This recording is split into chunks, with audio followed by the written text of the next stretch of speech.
Bonjour et bienvenue, je vais vous raconter une histoire vraie pour beaucoup, celle d'une femme qui croyait à l'amour et d'un homme qui l'a trahi sans prévenir. Ils s'appelaient Lena et Thomas. Deux financiers, deux promesses, un mariage prévu. Mais au dernier moment, il a mis l'alliance à une autre. Asseyez-vous bien, car cette histoire, vous ne l'oublierez pas. Lena fixait son écran, les yeux fatigués par une nuit blanche. Elle venait de finir un rapport pour la réunion du matin. Thomas n'était pas encore arrivé. Comme toujours, elle avait pris de l'avance. Depuis 2 ans, ils formaient un duo redoutable dans le monde de la finance. Ils parlaient chiffres le jour, rêves le soir. Et depuis 6 mois, ils parlaient mariage. Ils avaient visité une salle, choisi une date, imaginé une vie. Mais ce matin-là, tout était étrange. Un silence, un vide et un dossier posé sur son bureau par une collègue. Félicitations à Thomas et Clara pour leur union ce week-end à Milan. Elle a cru à une erreur, une blague de mauvais goût. Puis elle a vu les photos. Thomas, en costume, main dans la main avec Clara, une autre analyste. Sourire, alliance, fleur blanche. Lena n'a pas pleuré. Elle s'est levée calmement, a rangé son ordinateur, pris son manteau et quitté la salle. Personne ne l'a retenue. Elle ne savait pas encore si elle allait hurler, s'effondrer ou se venger. Mais une chose était sûre, elle n'était plus la même. Lena marchait dans la rue sans but. Le bruit des voitures, les gens autour, tout lui semblait lointain. Comme si elle flottait. Elle n'avait pas de plan. Elle voulait juste comprendre. Pourquoi? Ils avaient tout prévu ensemble. Le voyage au Portugal, le prêt pour la maison, même le prénom de leur premier enfant. Et lui, il s'était marié avec une autre.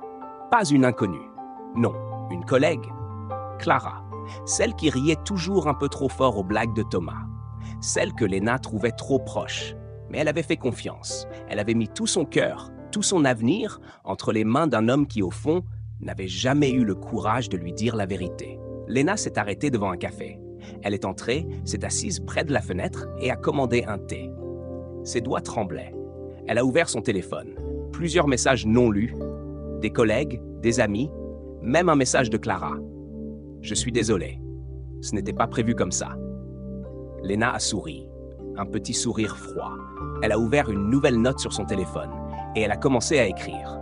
Pas une lettre d'amour, pas un message de rupture, mais un plan, clair, froid, stratégique.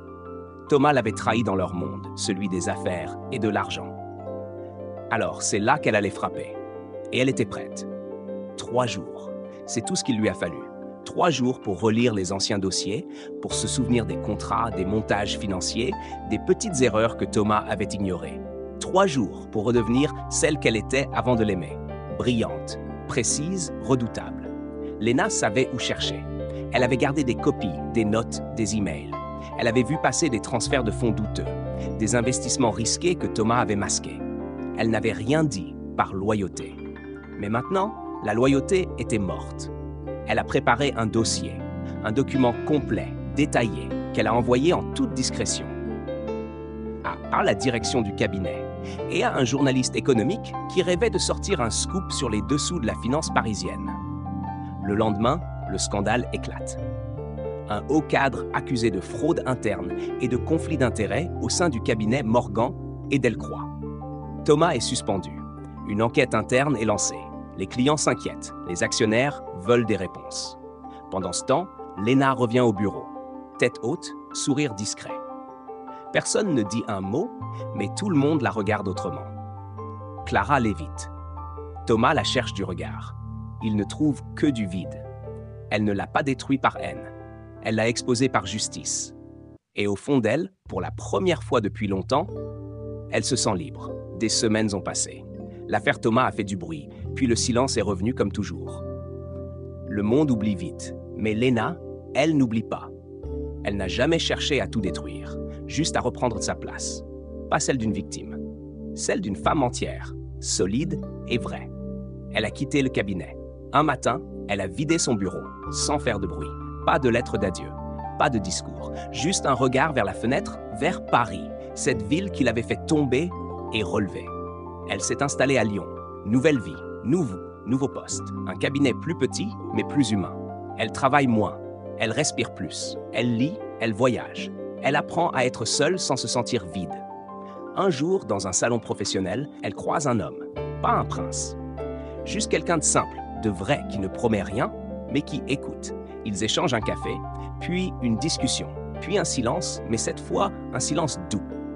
Lena ne parle jamais de Thomas. Elle ne regarde pas en arrière. Elle n'a plus besoin de revanche. Elle n'a plus besoin de guerre. Elle a juste besoin de paix. Et elle l'a trouvé.